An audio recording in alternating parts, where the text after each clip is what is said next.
Hi YouTube, how are you? So I've got something from the bookstore,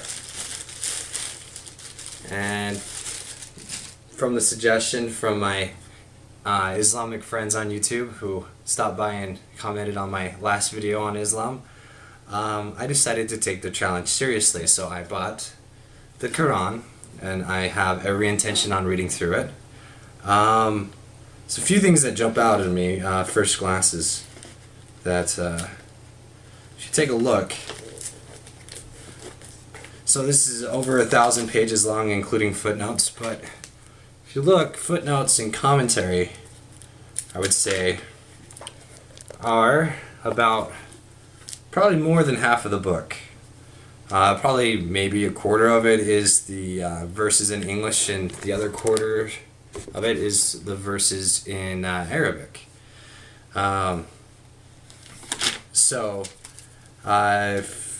Few things jump out on me. I mean, for a perfect book, why does it take so much in footnotes and notation and explanation just to describe what the book actually says, or make it make sense? And I know that probably in the back of the heads of some of those who are watching right now, they're like, it's supposed to be understood in Arabic, and that's the reason why, is that it's perfect when it's in Arabic.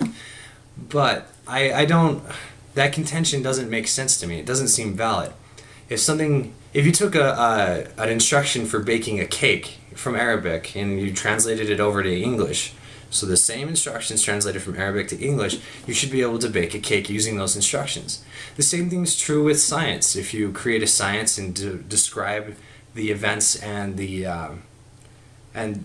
results well, you should be able to reproduce the results after you translate. If you translate it to English, you should be able to reproduce the same results if it's good science. The same is true with math, and the same should be true with philosophical principles.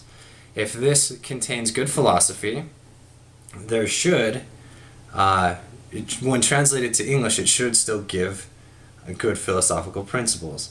And if you're worried that this is not a valid source, this is by Maulana Muhammad Ali.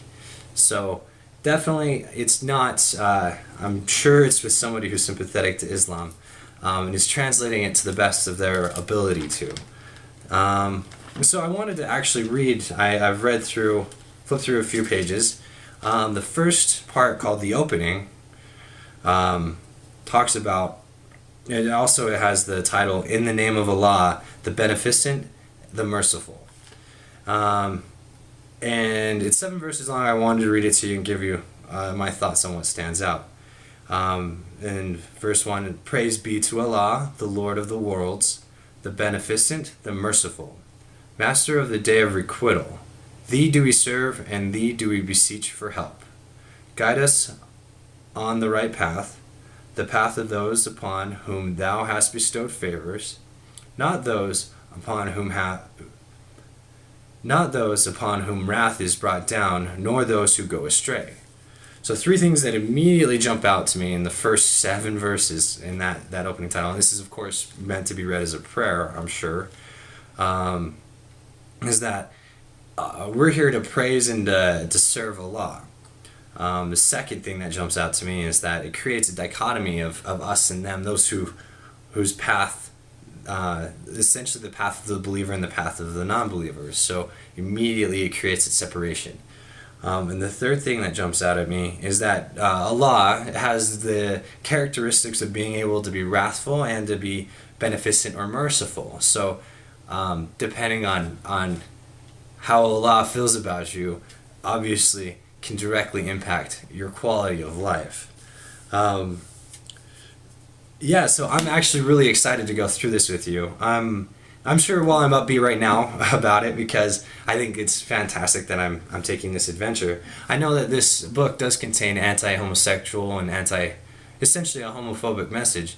And then it also has things that are oppressive to women in here. So I'm sure during those parts, reading those parts, I won't be so happy, because this has a real effect on real people's lives, what this book says.